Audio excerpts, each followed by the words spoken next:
ఓం గంగణపతే నమ. శ్రీ గురుభ్యో నమ. హరి ఓం. టాపిక్ క్షేత్రజ్ఞ విభాగ. క్షేత్రజ్ఞ ఆ సంయోగం తాదాప్యమే అన్నిటి కూడా ఖేదానికి కారణం. అయితే ఇది ఇన్ఎవిటబుల్గా జరుగుతుంది. దీనికి కారణమేమో అవిద్య అయితే ఆ అవిద్యతోని దానికి ఒక విక్టిమైజ్ కావడానికి అవివేకం కూడా దానికి దోహదకారిగా ఉంది. అయితే క్షేత్రం అన్నప్పుడే క్షేత్రం అంటే ఇదం ఏదైతే తెలుసుకోబడ్డదో ఆ తెలుసుకోబడ్డది దాని లక్షణాలు మెయిన్గా ఏంటంటే అది మార్పు చెందుతుంది, అది అనేకంగా ఉంది, దానికి తెలివి లేదు, ఇంకా వగైరా చాలా ఉన్నాయి.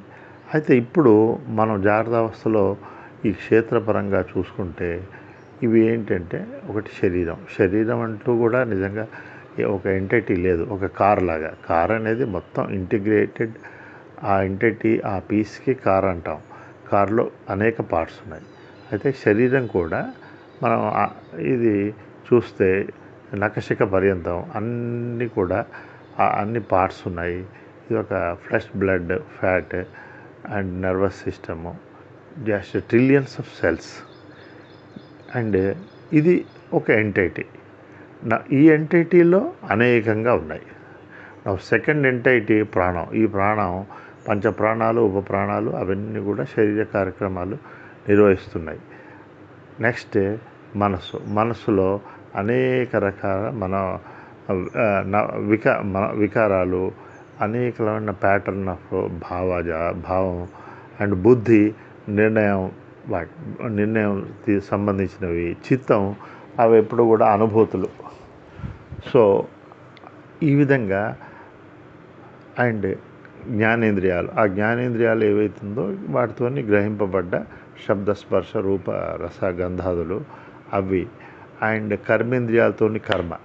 ఇవన్నీ కూడా కార్యక్రమాలు జరుగుతుంది. అయితే ఇవన్నీ కూడా ఎవరికి గోచరించాయి? నాకు. అయితే ఈ నాకు గోచరించిన వాడికి, గోచరింప చేసుకున్న వాడికి ఎప్పుడు సాధ్యం? ఏదైతే గోచరించిందో దానికి అన్యంగా ఉండాల్సిందే. అయితే అన్యమైన లక్షణాలు ఏంటంటే దానికి జ్ఞానం లేదు, ఈ గోచరింప చేసుకున్న అతనికి జ్ఞానం ఉంది. అది మారుతుంది కాబట్టి వీడు మార్పు చెందినవాడై ఉండాలి. అది అనేకంగా ఉంది, వీడు ఏకమే. ఎందుకంటే ఎవరైనా గ్రహిస్తున్న నా శరీరాన్ని తెలుసుకున్న నేను, నా ప్రాణాన్ని తెలుసుకున్న నేను, నా మనోభావాలను తెలుసుకున్న నేను, డెఫినెట్గా నేను ఒక్కడే. అయితే ఇప్పుడు జరిగేది ఈ గ్రాహక సంబంధం ఏదైతే ఉందో ఆటది ఘటద్రష్ట ఘటాత్ భిన్న. అది సాధ్యం ఎప్పుడైతే ఉందంటే, ఇప్పుడు నేను కారులో కూర్చున్నాను, కారుకు అన్యంగా ఉంటేనే ఇది కారు అని అనగా కారుకు సంబంధించిన బోధ ఉంటుంది. అయితే ఇప్పుడు ఆ కారులో కూర్చున్నవాడు తాను కారే, తన కారు కాదు, తాను కారే అంటే ఎలా ఉంటుందో ఆ కారుకు సంబంధించినవన్నీ కూడా తన మీద ఆరోపించుకుంటుంటే, కారు సైజ్ అనుకోండి, కారు శక్తి అనుకోండి, ఏదైనా కారుకు జరిగింది అవి. అలాగే ఈ శరీరంలో కూడా శరీరంలో ఉంటూ ప్రాణంలో శరీర ప్రాణం, మనసు, ఇంద్రియాలు ఇవన్నీ కూడా తనతో తెలుసుకోబడ్డవి. తాను విడిగా ఉంటే దెన్ అబ్సల్యూట్లీ తనకు అసలు బాధే లేదు, అవి తనవి కాదు, నిశ్చింతగా ఉంటుంది. ఇప్పుడు చింత ఎందుకు వచ్చిందంటే తదేకంగా అవి తెలుసుకుంటూ వాటితోని తాదాప్యం అవి తనవిగా అనుకున్నా కూడా మన వ్యక్తికి బాధ లేదు, కానీ తానే అది. ఎగ్జాంపుల్, శరీరం ఉంది, శరీరానికి ఇంత వయసు, దానికి ఇంత ఏజ్, దాని అంత హైట్, వెయిట్, దానికి ఉన్న వాటెవర్ ఎయిల్మెంట్స్, ఆకలైంది, శరీరానికి ఆకలైంది, నాకే అయింది, నాకు ఆకలి, శరీరానికి జ్వరం వచ్చింది, నాకు జ్వరం. అండ్ ఈ విధంగా శరీరం చనిపోతుంది, నేను చనిపోతాను. అలాగే దిస్ ఎక్స్టెంట్ తనతో ఏదేదైతే తెలుసుకోబడ్డదో ఆ క్షేత్రం సంబంధించిన లక్షణాలు, గుణాలు, దాని ధర్మాలు, అది వికారభూయిష్టం. తాను నిర్వికారం కాబట్టే దాన్ని తెలుసుకుంటున్నాడు. అవి నేనే. అంటూ అట్లా సటిల్గా సూక్ష్మంగా తన దేహ ప్రాణ మనసు ఇంద్రియాలతోని తాదాప్యం చెందుతూ అవి నశిస్తాయి, నేను కూడా నశిస్తాను. ఇది రియల్లీ ఇల్లాజికల్, అబ్సల్యూట్లీ రిడిక్యులస్. కానీ ఇది ఇనెస్కేపబుల్, ఒక ఇనెస్కేపబుల్ స్పెల్. దీంట్లో తెలుసుకున్నవాడు తెలుసుకోబడ్డ దానితోని దాని ప్రభావానికి గురై చాలా ముప్పు దిప్పలు పడ్డాం. ఇది మనకు 3 అవస్థల్లో జరుగుతుంది.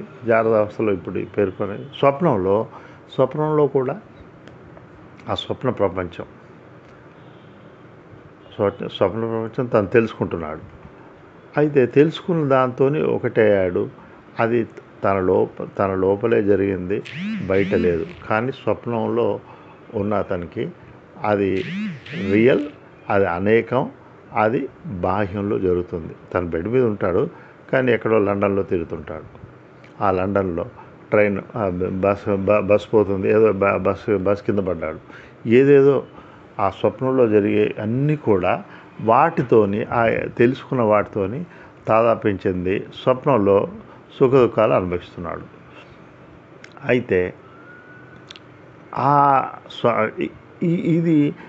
ఇది ఓన్లీ ఆరోపితమే. అయితే స్వప్నంలో దీనికి వివేకం లేదు.